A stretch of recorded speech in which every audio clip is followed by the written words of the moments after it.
This here is the iPhone 14 Pro, and they claim that the main camera is 2 times better in low light and the ultra wide is 3 times better in low light. I'm going to be heading into the City of London at night time to take some photos and see if that's true.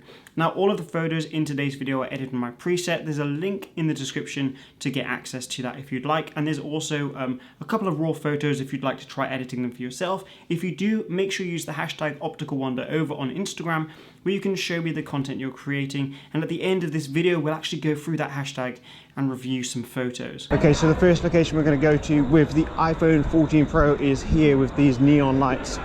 Oh my God, that actually looks sick. We're going to make sure we've got RAW toggled on.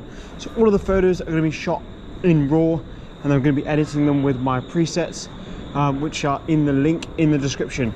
So lovely neon lights here in SoHo area. Going to wait for somebody to walk down here and hopefully get a decent shot. I think at the 0.5 lens gives like just a bit of extra perspective. I think if I go down and use this like yellow line, it would look even better. Okay, that looks sick. Okay, so we've got a dude coming up on the right hand side. So I'm gonna get ready to get the shot. So again, I'm gonna use this double yellow line. I'm gonna get down low as I can, 0.5. And I'm gonna kind of use the yellow lines as a leading line. And like that. All right, sick. Okay, we'll use one of those for sure. You can see the best one that I got on the screen, and we're going to push up into the SoHo area. Okay, so next shot with the iPhone 14 Pro is going to be probably using these neon lights on this kind of like casino-esque thing.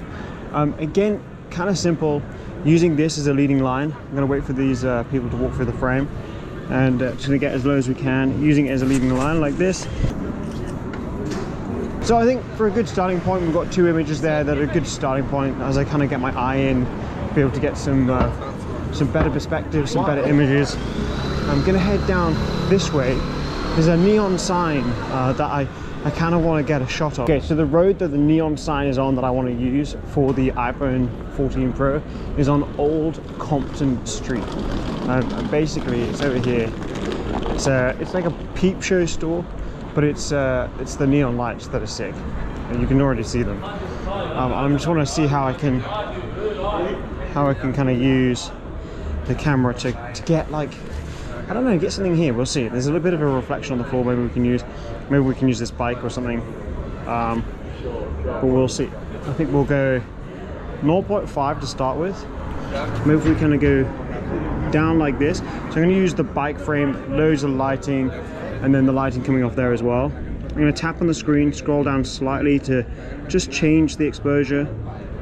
Kind of worked out okay. We'll move on. We'll go and find some more maybe neon signs. Maybe see if we can get some like street shots around Chinatown and stuff like that, and we'll go with there. So far, so good. It looks absolutely incredible in low light for a phone, and to be honest, it's very impressive. Walking into Chinatown with the iPhone, and Chinatown always provides some good street shots, so hopefully we can get something here, maybe using some of the lanterns, and maybe we can find a reflection or two. It'll look pretty sick. If I can't find any reflections, I might go and buy a bottle of water to create some reflections, because I want to just get, I don't know, something a little bit different. Okay, so the first shot I'm going to get in Chinatown is this kind of like look-up shot here. You can kind of see it on the screen. So I'm going to go to 0.5, point the phone straight up. I want to get directly underneath it. A bit more. Yeah, I mean, it's a little bit simple, but definitely does the trick. And it looks quite nice in the straight out of the phone, because it's kind of symmetrical too. And then with obviously a little bit of an edit on there, it looks pretty sick. Okay, so I've got a concept of an idea for a shot. I'm going to use the 0.5, and I'm going to try and get maybe somebody in one of these squares here. So if I come down like this, 0.5, get down mega low, wait for the frame to clear slightly.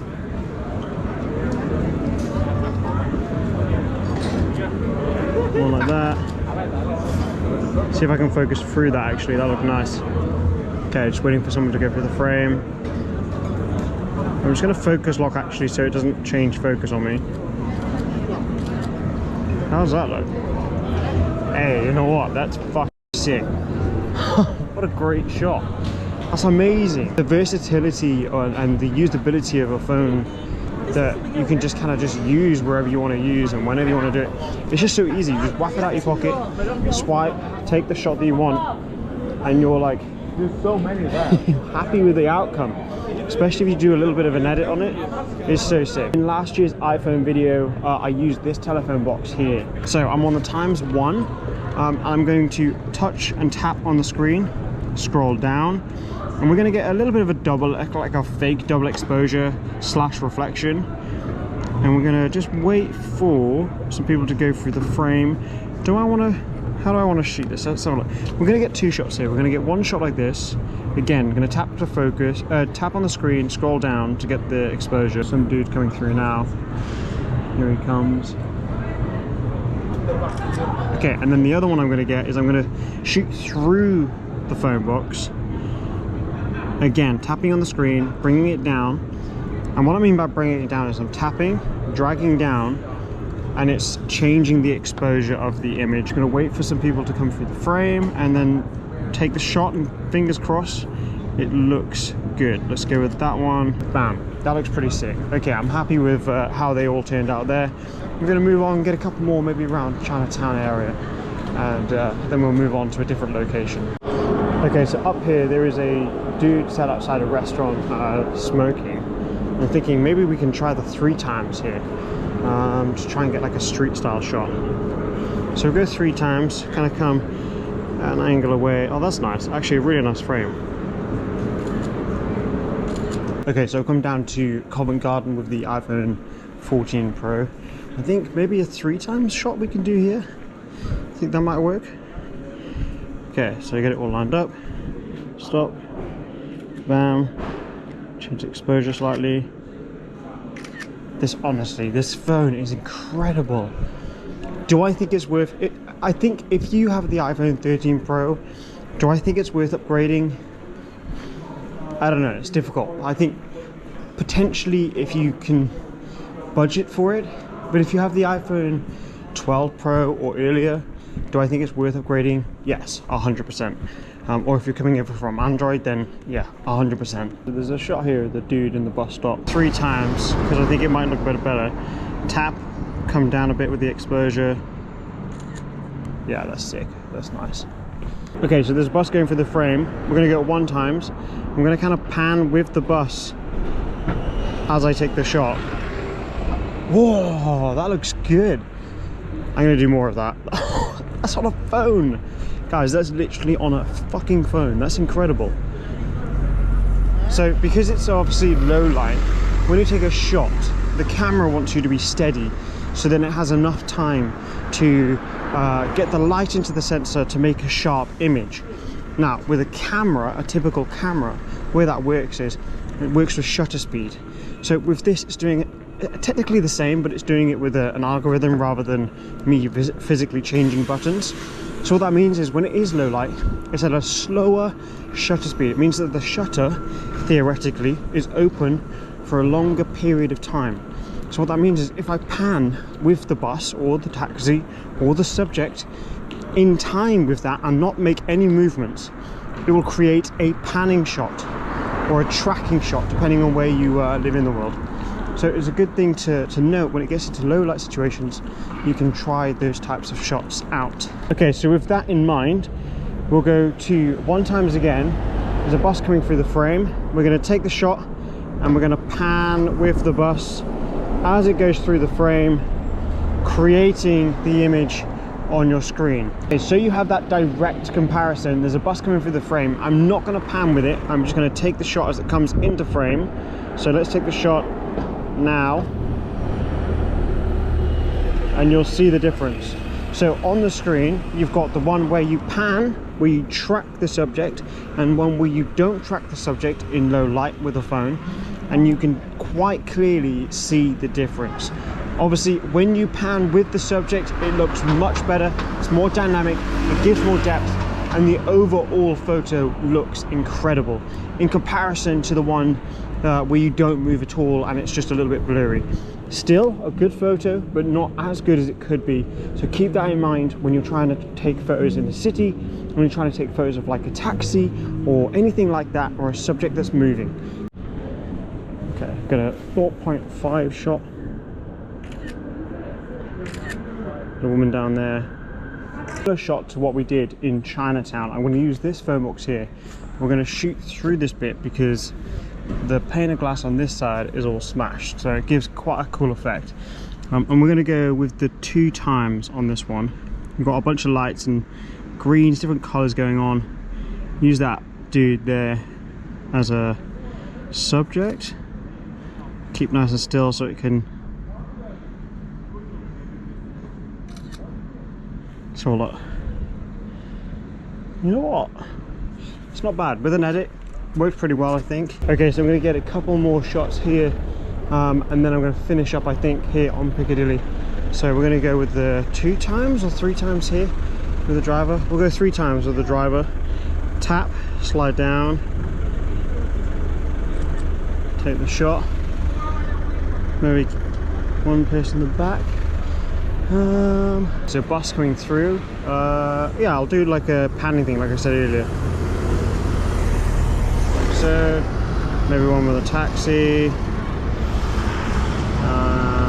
Okay, so the last shot that I'm going to get with the iPhone 14 Pro is of this bus here on Regent Street. I'm going to come over to the right hand side. Going to get a bit of light on it. Think like this. Tap, slide down slightly. Stay nice and still to get that shot, and I'm happy with that. We're going to go and have a look at the hashtag Opticalwander over on Instagram, where you guys can show me the content you're creating and not only inspire me, but inspire other people around the world. Okay, so was it any good, and how did it perform? Overall, I'm genuinely impressed with the way that the photos looked. Now, it's a lot easier to have a look at the photos on here. So in the description, I've given you some of the raw photos that I've taken on this phone for you to have a go editing them up yourself before you try and buy. I think sometimes it's important to try something before you buy it. So link in the description for the raw photos if you'd like to try them out. And then, like I said, presets that I've used in today's video are also in the description. I'm going to be using this a lot more. I think it's fantastic. And also you have the little island thing that people have been raving about. It's pretty cool and intuitive. So to be honest, out of 10, I'd give it like a 9. Have a look at the hashtag now, the one that I was talking about at the beginning of the video, where you guys can show me the content you're creating and in turn inspire myself and inspire other creatives around the world. The hashtag Opticalwander is up to 500,000 posts, 500,000 posts on the hashtag, which is actually incredible. We're going to go to the most recent and we are going to see what you guys have been creating. This one here of an Aston Martin choosing to crash. Jeez, that is firstly an amazing set. Secondly, oh my god, that's actually a little bit sad. What a beautiful car ruined. Okay, moving on from that dismal photo, but also a great photo. Going down, we'll go with this one here. Nice street shot here, pretty sick. And we'll go with this car one here, which is nice. And then also this nighttime one. That's a cool one. That's pretty sick. This dude right now is doing amazing. I highly recommend going to follow him. His work is really good. Seen lots of good content from him recently. This is a really nice shot. Nice little set. This one here. Great shot of Big Ben with a bus blur going through the frame. We'll do 3 more. We'll go with... so many great shots on here. Let's look for some nighttime stuff. I like how you've used something in the foreground to frame the subject. I like that idea. Lighting in this one was really nice. And we'll do one more. Do a little scroll down and we'll pick one. I think this one. That's really nice. Lovely frame. Lovely shot. Again, if you do want to get featured on this channel, you can use the hashtag Opticalwander. Raw photos in the description, presets description, creator bundle description, and any questions at all, drop it in the comments, and I'll try and get back to you as soon as possible. With all that being said, create more, stress less, and go and create.